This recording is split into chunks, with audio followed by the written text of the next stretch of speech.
Story number 1. The man who ordered the same meal every night. I've worked the night shift at Burger King for almost 2 years now. Same routine, same hum of the fryers, same flickering overhead light by the soda machine that no one ever gets around to fixing. You get used to it after a while. The quiet, the loneliness, the way the place feels different after midnight. Emptier somehow, even when there are people inside. Most nights are uneventful, a few drunk college kids, a delivery driver or two. Sometimes no one shows up at all. But then he started coming in. It was early December when I first noticed him. 3:13 a.m. Exactly. At first I thought the time was a coincidence, but then he came the next night. And the next. Always at 3:13. Always alone. He was average looking, mid-40s maybe, with pale skin and thinning dark hair. Wore a black hoodie every time, even when it rained. Kept the hood up. He never took it off. And the only part of him I ever really saw was his face. And even that always looked sort of muted, like a photo that had faded over time. He never made eye contact, never smiled. He'd walk straight to the counter, pause, just long enough to pull out cash, always exact change, and say the same words: Whopper, no pickles, small fries, Coke, no ice. Every single night. I memorized it after the third time, didn't even need to ask. I'd just ring it up, he'd hand over the bills, I'd pass the receipt, and he'd sit. Table number 7, the corner table by the window, the one no one really liked. Something about the draft, people said. I didn't think much of it, just figured he was another insomniac looking for quiet. And then I started noticing things, small things. The first was how he sat, never touched his food right away, just sat there perfectly still, like he was waiting for something, hands on the table, back straight, staring out the window, but not really looking at anything. He wouldn't eat until I walked into the kitchen. It became a pattern. I'd hand over his tray, step into the back to check the fryer or refill sauces. And when I came back out, that's when the food would be gone, not half-eaten, gone. Tray clean, cup empty, napkin folded neatly. No mess, no crumbs, nothing. That bugged me. Not because it was creepy, just odd. Like he wasn't eating it, just making it disappear. Still, I told myself not to be weird about it. Night shifts make you notice things you normally wouldn't. You get in your head, start building stories around people who just want to be left alone, but the strangeness kept stacking. One night, the security cameras glitched for a moment, just static on the monitor. When they came back on, I glanced at his table. He was gone, tray gone, nothing left behind. Door hadn't chimed, no movement on the feed. The only sound in the room was the soft hum of the soda fountain and the buzzing fluorescent above me. I stood there, staring at the screen, wondering how I'd missed him leaving. But I didn't say anything. Maybe I zoned out. Maybe he left when I looked away. That's what I told myself. A week later, he didn't show up. I noticed right away because the clock turned 3:13 and no one walked in. It felt off, like the room was holding its breath. Then at 3:22, he came in. No hoodie that night, just a black button-up shirt, clean and pressed. Still the same pale face, still no eye contact, but something was off about his eyes. They looked dull, washed out, almost gray. Same order, same table, but this time he said something else before walking away. He looked at me, not at me, but through me, and said, You forgot the napkin. Just that. Nothing more. Voice flat, almost bored. I handed him the napkin without thinking, and he walked to the table. I watched him the whole time. Didn't go to the back. Just stood behind the counter, arms folded, pretending to check the register screen. He didn't touch the food. Just stared out the window like always. Then, after maybe 5 minutes, he stood up, threw away the tray himself, folded the napkin, and left. No sound from the door. I checked the camera footage later. Nothing. No glitch, no static. But he never showed up on the feed at all. Just the tray. It appeared on the table in one frame, gone in the next. And me, standing at the counter, eyes locked on something that wasn't there. That was the night I started feeling watched. It wasn't constant, just moments. Like when I bent down to mop and felt something shift behind me. Or when I'd lock the front doors and feel the urge to turn around, even though I knew no one was there. I started dreading 313. I even asked the manager about table number 7. He just shrugged and said, "Some old guy died there years ago, heart attack, I think, before your time." He laughed it off. Place was closed for weeks. They did a whole remodel. Didn't fix the draft, though.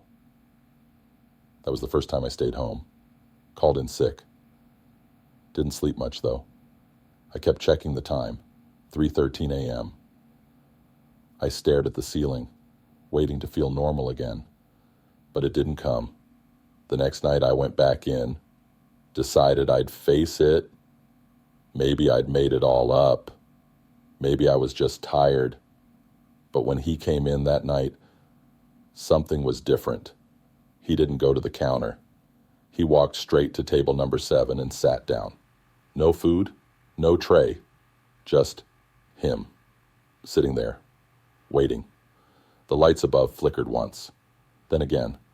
I stood frozen behind the counter, unsure what to do. Then he raised his head and looked straight at me, eyes black, no whites, no reflection.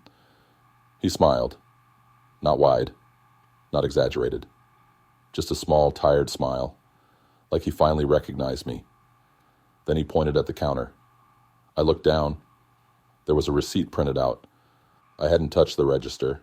It read, "Whopper, no pickles, small fries, Coke, no ice table, number 7, order taken by you."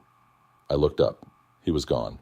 The seat was empty. No sound, no tray, just silence. I didn't move, not for a long time. The receipt was still in my hand when I left at sunrise. I haven't worked a night shift since. Switched to afternoons. Told my manager I couldn't handle the schedule anymore. But some nights, I still check the cameras from my phone. We have remote access now. And every once in a while, at exactly 3:13 a.m., table number 7 is not empty. I see a figure. Hood up, back straight, staring out the window. Still waiting, still watching. And one time, just once, he looked up at the camera and smiled. I don't check the footage anymore, but I still close my eyes at night and wonder what would have happened if I'd forgotten the napkin again. And more importantly, what if he never really left? Story number 2. You look just like my son. It was a quiet Tuesday night, the kind that drags on slower than the rest. I was behind the counter at Burger King, leaning against the register with my arms folded, watching the clock creep toward 11 p.m. The smell of fries hung in the air. The tile floor had that faint stickiness no amount of mopping could fix. In the background, the soft hum of the soda machine filled the silence between orders. We were short-staffed again. Just me and Carla in the back, prepping for close. The place was mostly empty. Just a guy with headphones in a booth near the window, scrolling on his phone. Then the door chimed. I looked up and saw her. She was probably in her late 60s, short, a little hunched, wearing a faded brown coat with a brooch pinned near the collar. Her hair was gray, tied in a tight bun. She walked slowly, like each step took some thought. She came right up to the counter and looked at me. I smiled, politely. "Hi, welcome, what can I get you?" She didn't answer right away, just stood there staring at me with this odd expression, like she was trying to solve a puzzle she didn't quite understand. Then she said, "You look just like my son." Her voice was soft, gentle, but the way she said it made my skin prickle, like I was being pulled into a conversation I hadn't agreed to have. "Oh," I said, trying to keep it light. "That's sweet." She didn't smile. She just kept staring. There was something about her eyes, wet but not teary, wide like she hadn't blinked in a while. I cleared my throat and tapped the screen. "Can I get you something?" She finally looked down, like she had to remind herself why she was there. "Just a coffee. Black. No sugar." I rang it up and told her the total. She handed me a few coins, exact change, without breaking eye contact. I slid the receipt across the counter. Her fingers brushed mine, and they were ice cold. I poured the coffee and brought it to her. She took it with both hands and smiled. But it wasn't the kind of smile you return. It was small, heavy. She walked to the far corner and sat at the booth closest to the bathrooms, same table where some of the older regulars used to sit in the mornings. I didn't think much of it until the next night. Same time, same woman, same coat, same words. "You look just like my son." This time I paused. She didn't act like we'd met before. Said it like it was brand new to her. Her tone was identical, soft, like a lullaby she'd sung too many times. I gave her the same coffee, same seat. She sipped it slow, eyes fixed on me the whole time. She came again the next night, and the next, always at 10:47 p.m., always coffee, always that same line. By the fifth visit, something about her presence started to bother me. I couldn't explain why. It wasn't anything obvious. She never caused a scene, never raised her voice. She just felt out of sync, like she didn't quite belong in the room. Her movements were slightly delayed, like she was copying from memory. Her eyes always landed on mine, even when she wasn't facing me. Once I ducked behind the counter on purpose, pretending to restock cups, just to see if she'd look away. She didn't. The reflection in the soda machine showed her, still staring. I mentioned it to Carla one night. "Old lady?" she said, poking her head out. "Nah, I haven't seen anyone." "You sure?" That made me pause. "She's here almost every night," I said. Carla shrugged. "Maybe she comes before I clock in." I wanted to believe that, but she always came in at 10:47. Carla usually got in by 10:30. The next night I watched the door. At 10:46, I stood at the register and waited. 10:47. The door chimed. She walked in, same coat, same soft steps. This time she looked more tired. Her cheeks seemed sunken, her eyes darker beneath the lids. She came to the counter, and I spoke first. "Coffee? Black? No sugar?" She tilted her head. "Yes, please." Then she paused. "You're such a good boy." There was a flicker in her expression then, like she was remembering something painful. Her hands trembled as she handed me the change. "Do you miss him?" I asked, without really thinking. She blinked slowly. Her lips tightened. "He burned." That's all she said. And I froze. The register beeped, but I didn't move. She turned and walked to her usual seat. The word sat with me all night. He burned. What did she mean? The next morning, I did something I probably wasn't supposed to. I searched through some old incident reports that the manager kept in a folder in the office. Dusty stuff. Most of it routine. Slips, complaints, equipment issues. But then I found it. 10 years ago, before I ever worked there had been a fire. Small, contained to the kitchen, but it happened overnight. Employee on shift was a 19-year-old named Marco. Electrical short. He was trapped in the back. Smoke inhalation. He didn't make it. No photo. Just a name and a handwritten note from the regional manager. I looked up his last name, same as what was printed on the receipt of the woman's coffee order. Customer, Mrs. Delgado. That night I waited for her. She came in. 10:47 sharp, same look, same pause. You look just like my son. I nodded slowly. Was his name Marco? She froze. Her smile faltered. The coffee shook in her hands. Don't say that name, she whispered. Then she looked around, as if someone might be listening. She left, before finishing her drink. The next night, she didn't come, or the one after that. It's been a week now. Her seat's been empty. I still glance at the door, every 10:47. Still half expect to hear the chime. But she's gone. Then yesterday I was cleaning the counter, wiping down the register like usual. There was a sound, barely noticeable. The receipt printer spitting out a slip. No order had been placed. I pulled it out. No item, no total, just a line of text. You look just like my son. And the timestamp, 10:47 p.m. I stared at the paper for a long time, didn't throw it out. It's still in my pocket. I haven't told anyone, not even Carla. But tonight I walked past the corner booth on my way to the mop closet, and I could have sworn I smelled coffee.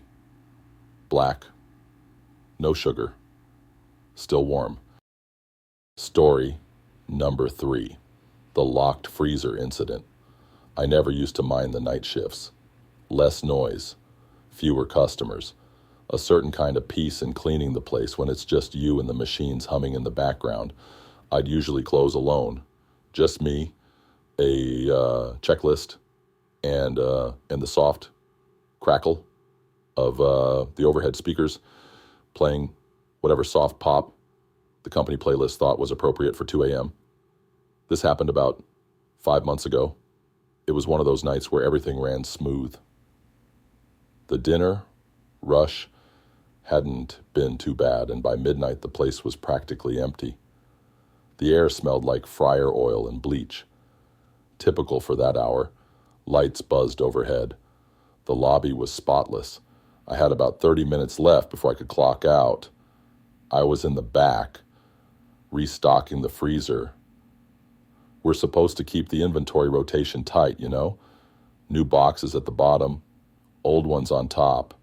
It's a pain, especially when your fingers go numb from cold.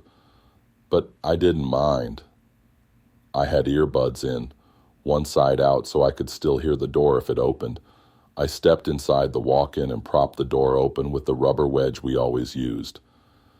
That thing had been there forever, cracked and slightly bent, but reliable. It's a big freezer, the kind you could walk laps in if you wanted to. Shelves stacked high with patties, fries, breakfast trays. I started shifting boxes, taking my time. That's when I heard it, a soft, slow creak. I turned around just in time to see the wedge slip. The door closed. It didn't slam or anything, just click shut, gentle, quiet. I dropped the box I was holding and rushed back, pulled the handle. Nothing. Tried again. Still nothing. The lock had engaged. I stood there, hand on the door, staring at it. It wasn't panic at first, just annoyance. The latch wasn't supposed to lock automatically. I figured maybe the wedge gave out, or The hinge was stiff. Either way, I'd just knock. Carla was out front on register duty. She'd hear me. I knocked once, then again. No response. The freezer light buzzed overhead. It was always a little dim. Flickered sometimes. The air inside was sharp, dry. Every breath felt like pulling in broken glass. I pounded a little louder. Still nothing. Then I remembered. Carla had gone home early. Said she felt sick. Manager approved it. I was alone tonight. Still, no big deal.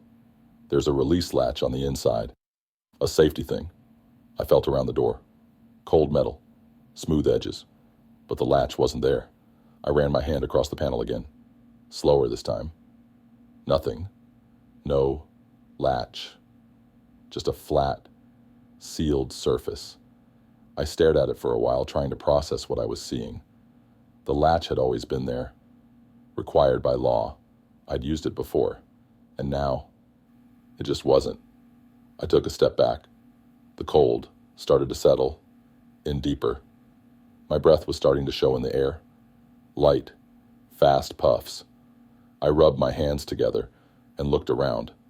The walls were lined with shelves, cardboard boxes, plastic bins, no phone, no intercom, just silence. I told myself to stay calm. Maybe I was missing it. Maybe the latch was there, and I was just panicking too much to feel it right.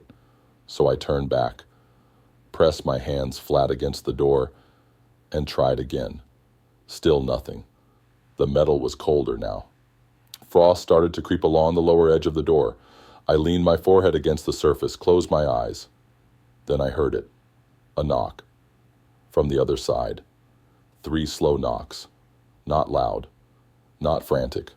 Just deliberate. My breath caught. I waited, heart pounding. Then another knock. And this time it was closer. Clearer. I backed away from the door. Hands shaking now. It didn't make sense. No one else was here, unless someone had come in. I stood still, listening. Nothing. But something felt different now. The air inside the freezer, it wasn't just cold. It was quiet in a new way. Heavy, like sound itself was being smothered. I whispered, "Hello?" No echo. No bounce. Just dead air. I started pacing, tried shouting, banged on the door with my fists. My voice bounced back flat like it was being absorbed. Then, out of the corner of my eye, I saw movement. Top shelf, right in the far corner. Just a flicker like something shifting between the boxes. I stared. Didn't move. It was probably a rat, or my eyes playing tricks. But I couldn't look away. The shelf was still. But the box, one of the Patty's boxes, it was slightly out of place. Tilted. I walked over slowly, breath catching in my chest. Reached out, touched the box. It was warm, not room temperature. Warm. I pulled it down, but it was empty. Inside, scratched on the cardboard in messy, jagged letters, was a word. Help. I dropped it, stepped back, tripped slightly. I looked up at the shelves, then started seeing more boxes. Not just food stock, odd ones, unlabeled, mismatched sizes, some of them dented. One had a broken corner, and I swear I saw something dark inside. I didn't check. I didn't want to. Instead, I went back to the door and tried the handle again. Still nothing. My fingertips were stiff now, barely bending.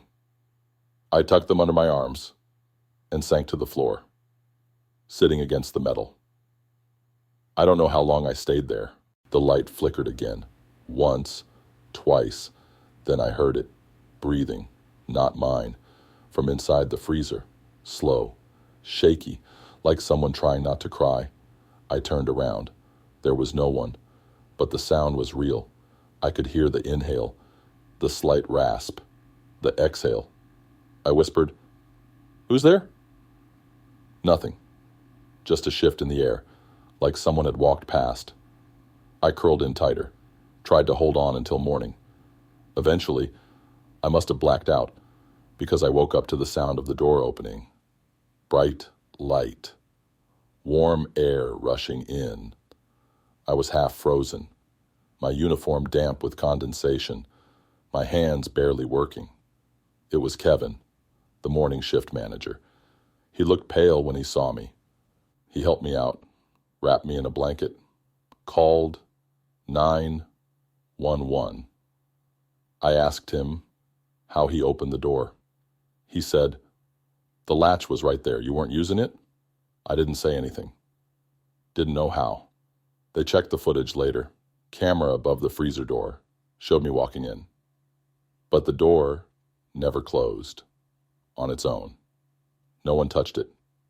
It just shut, and all through the night, nothing. Just static where the feed should have been. 8 full hours. The only thing that showed up was a single frame at 3:12 a.m. Just a still image. Me, inside the freezer. And behind me, a figure. Not clear, not detailed. Just the outline of someone standing in the far corner, facing the wall, motionless. They tried to say it was a camera glitch, light distortion. But I know what I felt. I haven't worked a night shift since. Sometimes I still smell the freezer air when I'm alone. Dry, sharp, cold. And sometimes, when I walk past that door during the day, I hear knocking. Just 3. Slow. Deliberate. Like someone's still waiting inside. Story number 4. Graveyard. Whopper. I started working at that Burger King a few months after it opened. Brand new building. Still smelled like paint in the break room. Everything was clean, polished. The tiles sparkled. The fryers worked like clockwork. And the uniforms hadn't been through 100 washes yet. They built it right at the edge of town. Cheap land, I heard. Some company deal.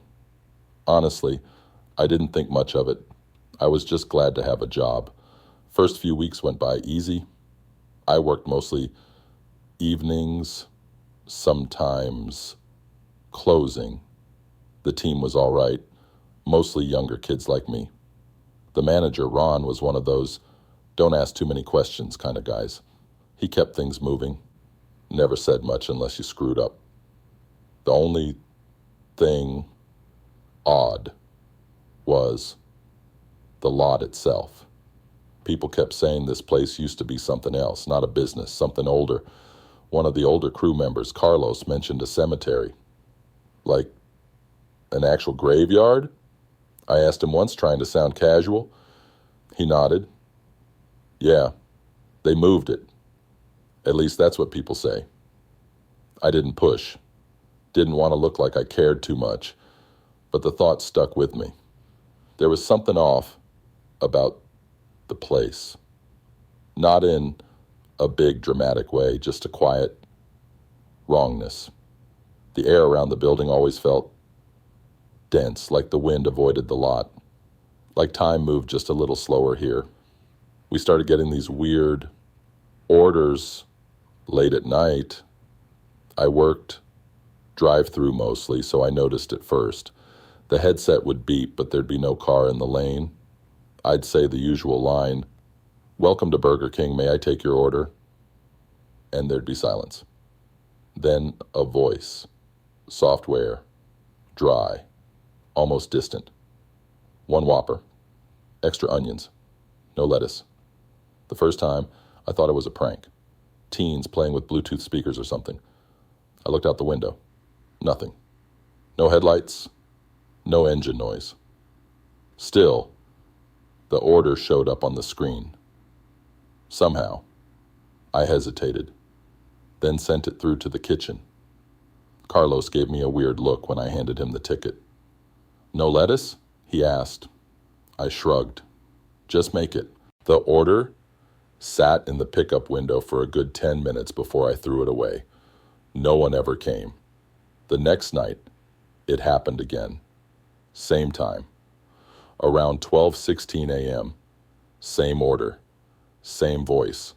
This time I didn't say anything, just stood there and listened to the static in my headset. After the voice cut out, Carlos came to the window, looked around. "No car?" he asked. I just shook my head. It kept happening. Every few nights. Always around the same time. And it wasn't just me. One night, I heard the printer in the front counter go off. It was around 12:20. I walked over to check it out, thinking someone placed a mobile order. But the receipt was blank. No phone number, no order number. Just 3 lines. Whopper extra, onions. No lettuce. No one had touched the register. I looked around, lobby was empty, drive-thru was dead. The door sensors didn't chime. I told Ron, he didn't even flinch. He just looked at me and said, "Don't throw those away anymore. Bag them and leave them by the side door." I stared at him. "You're serious?" He nodded. "Just do it." So I did. That night, when the order came in, I made it myself. Double wrapped it, no receipt, and took it to the side exit. Set it down right next to the dumpster, just like he said. When I came back 10 minutes later, the bag was gone. No animals, no wind, just gone. That's when the dream started. Nothing crazy. Just little flashes, a field, old stone markers, fog rolling low to the ground, and that same voice, whispering words I couldn't make out. I started waking up with this tightness in my chest, like something had been sitting on me all night. My hands would be cold, my mouth dry. I told Carlos. He looked at me for a long second, then nodded slowly. "You know they didn't move all the graves, right?" I blinked. "What?" He lowered his voice. "The developers paid to relocate the cemetery, but the older records were incomplete. Some of those graves didn't have markers, just wooden crosses that rotted away. People forget things over time." I didn't know what to say. He kept talking. "My cousin used to do construction, said they found bones during the foundation work. Real quiet. No reports filed. They just covered it up. I started avoiding the late shifts after that, but one night, someone called in sick, and Ron asked if I could cover. I said yes. It was a quiet night. Nothing unusual. No weird orders. No whispers. Until close. I was taking the trash out through the side door, the same one where we used to leave the bags. It was cold, windless. The sky was heavy with clouds. I set the trash down and turned to head back inside. That's when I saw him. A man, standing in the field just beyond the parking lot. Thin frame, dark coat, face hidden by shadow. Just standing. Still. Watching. I froze. He didn't move, didn't wave, didn't call out. Just stood there. I stepped back inside slowly, locked the door, and turned off the outside lights. When I looked again, he was gone. I didn't tell anyone. I finished the shift, left in a hurry, and didn't sleep that night. 2 days later, I saw the receipt again. It printed itself at 12:18 a.m. Same order. I didn't touch it, just watched it curl out of the machine and land on the counter. Carlos came by, picked it up, read it. Then, without a word, made the Whopper and took it out to the side door. I followed him. He left it there, looked out across the empty field, then turned to me and said, "It's just respect. That's all it is." I nodded. Didn't ask anything else. Now when I work late, I listen for the order. When it comes, I make it. Double wrap it. No receipt. I leave it by the side door. It's always gone by morning. Sometimes, if I look too long into the darkness outside, I think I see a shape. Tall, still, patient. I don't check anymore. I just make the order, and I never forget the extra onions. Story number 5. The mirror in the bathroom. It started like most things do, on night shift. Quiet, dull, and slightly too cold. I worked at a Burger King just off the highway, one of those older ones that always smelled like a mix of fryer oil and wet mop, no matter how much you cleaned. Nights were usually uneventful. A few truckers. Maybe a guy on his way home from a late shift. Nothing dramatic. I liked it that way. I could clean at my own pace, think my own thoughts, and be done before the sun showed up. I didn't notice the mirror at first, not really. It was in the customer bathroom, across from the lobby. Just your standard, wall-mounted mirror above the sink. Slightly smudged, frame a little chipped. The kind you barely glance at unless you're fixing your hat or washing your hands. I only went in there to clean. Standard end-of-night routine. Wipe the counters, refill the soap, check the stalls. I remember the first night. I felt something strange. I was wiping the mirror, circular strokes like always. The fluorescent lights above buzzed, soft and steady. My reflection moved as I did, but for half a second it didn't feel quite right, like I moved too fast, or the reflection moved too slow, just a beat off. It was so small I figured I was tired. I'd been doing double shifts all week, and my eyes were dry from the cleaning solution, so I shook it off and went back to work. But the next time I cleaned the bathroom, it happened again. I leaned in to wipe a smudge near the top left corner, and as I moved the cloth, I swear my reflection hesitated. Not the whole body, just the eyes. Mine blinked. The reflection didn't. It was subtle, easy to miss, but it made me stop. I stood still, looked into my own eyes, waited. Then I blinked again, on purpose. The reflection blinked too, at the exact same time. Still, I couldn't shake that weird feeling, like something had just been off enough to notice, like walking into a room and forgetting why you're there. After that, I avoided looking in the mirror when I cleaned, just wiped it quickly and moved on. No lingering glances. But one night, maybe 2 weeks later, I got careless.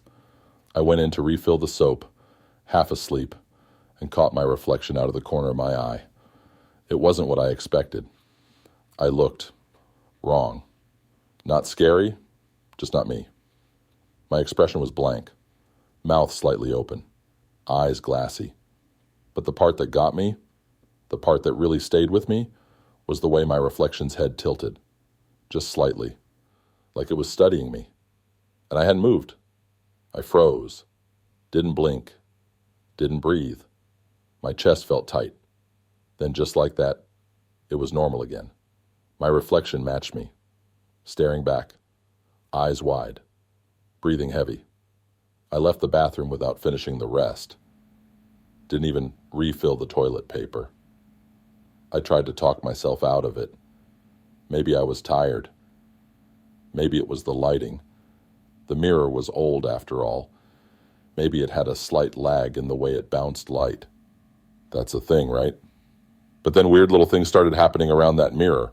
One night I found the soap dispenser open, not broken, just hanging there like someone had been about to refill it and got distracted. But I was the only one on shift that night. No one else had been in the bathroom. Another time, I heard the water running inside when I walked past. I opened the door and the faucet was on, full blast, steam rising even though the hot water at night was always weak. I turned it off. The air smelled faintly metallic. Still, I didn't say anything. Who would believe me? I even tried to laugh about it once with Carla, the morning opener.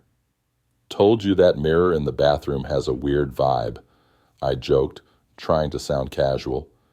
She didn't laugh. She just looked at me and said, "Wait, which mirror?" I blinked. "The only one, above the sink." She frowned. "There's no mirror in that bathroom."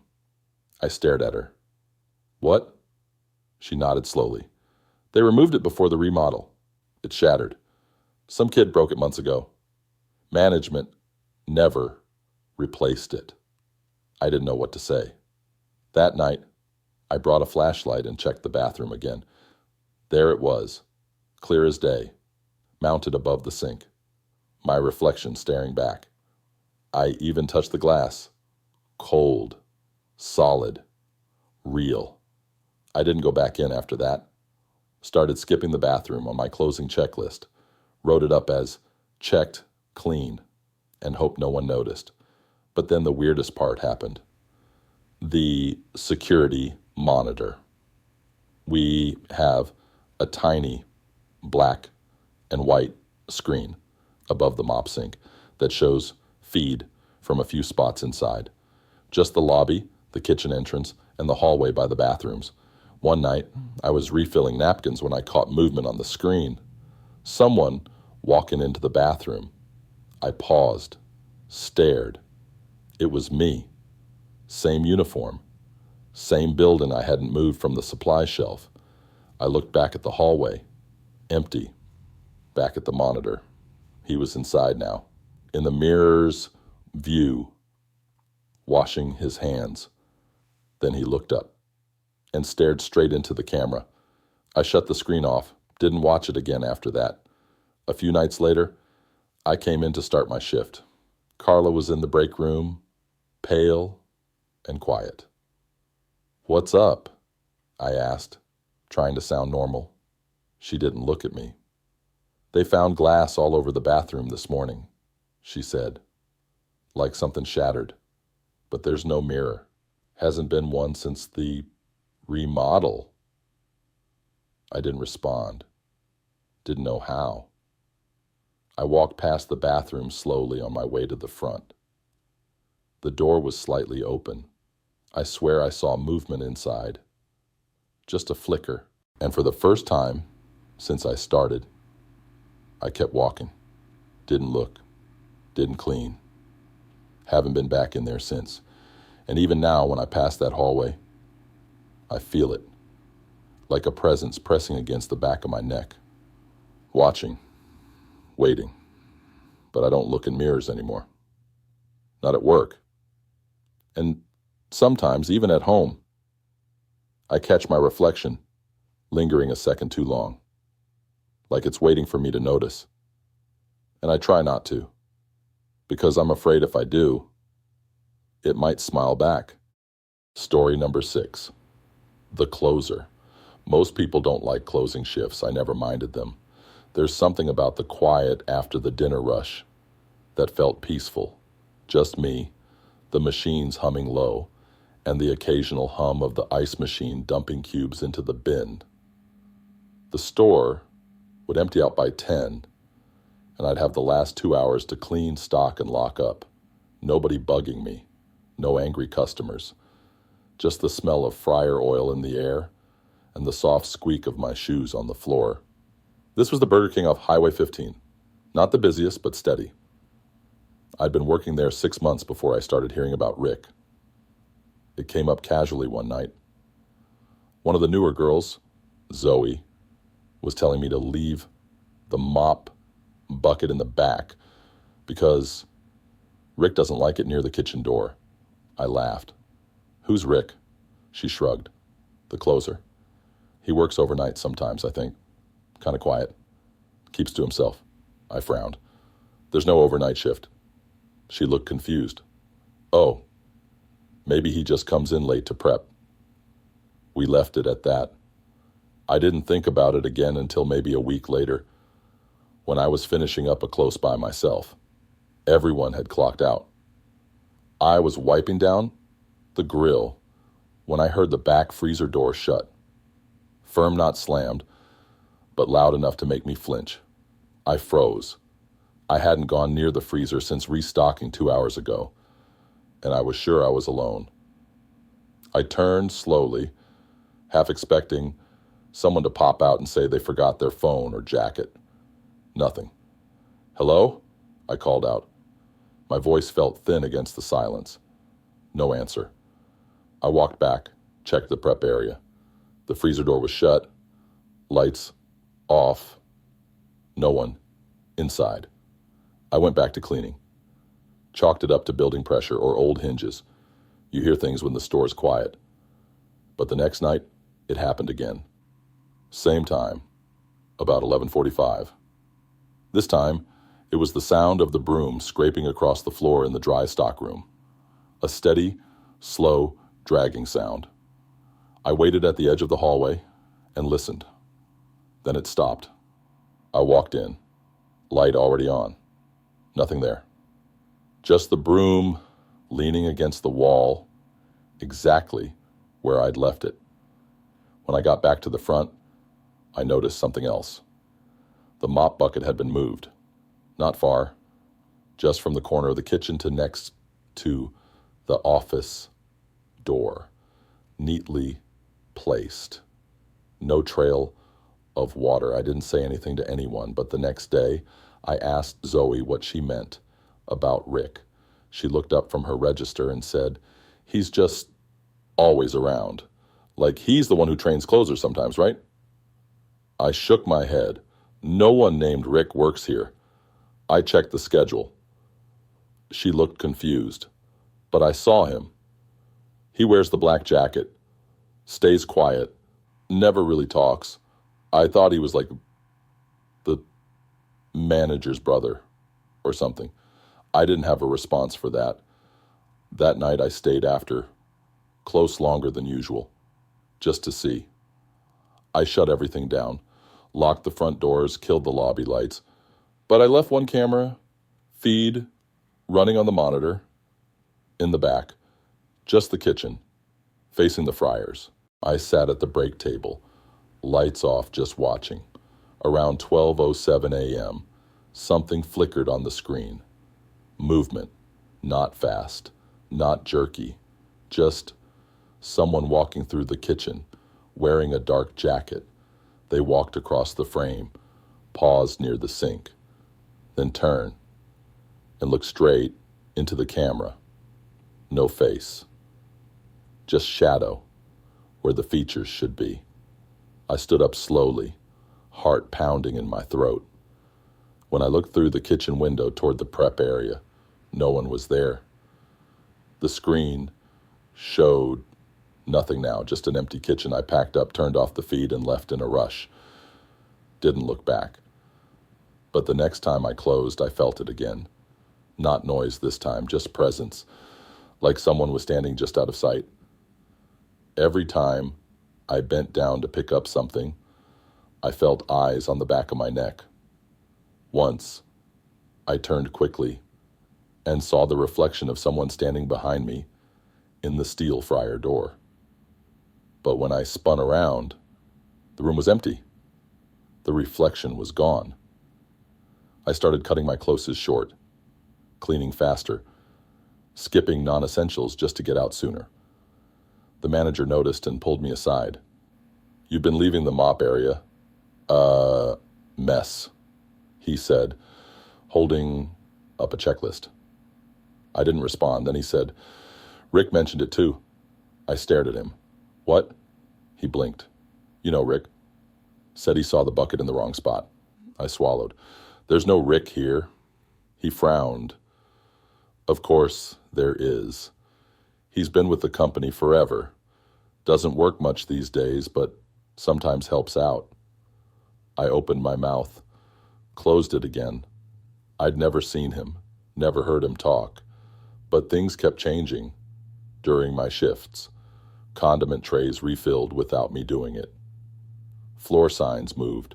One night, I found a note scribbled on a napkin by the register. "Close right next time." No one had been in since 10. That was the last night I ever saw the camera feed. I turned it on one last time after lockup. Same kitchen view. Same silence. At 12:09, Rick appeared again, walked past the fryer, stopped, turned toward the screen, and this time, he waved. Just once. A small, slow wave. Then he walked out of frame. I turned off the feed, unplugged the monitor. Since then, I don't do closes anymore. I requested morning shifts, got them, but every now and then, I check the mop bucket before I leave for the day, and sometimes it's not where I left it. If you enjoyed this story, don't forget to like the video and subscribe to the channel for more real-life inspired horror tales. Make sure to check out the other videos appearing on your screen. You won't want to miss them. And if you've ever experienced something strange or unsettling, share your horror story in the comments below. We're listening. Thanks for watching, and stay safe out there.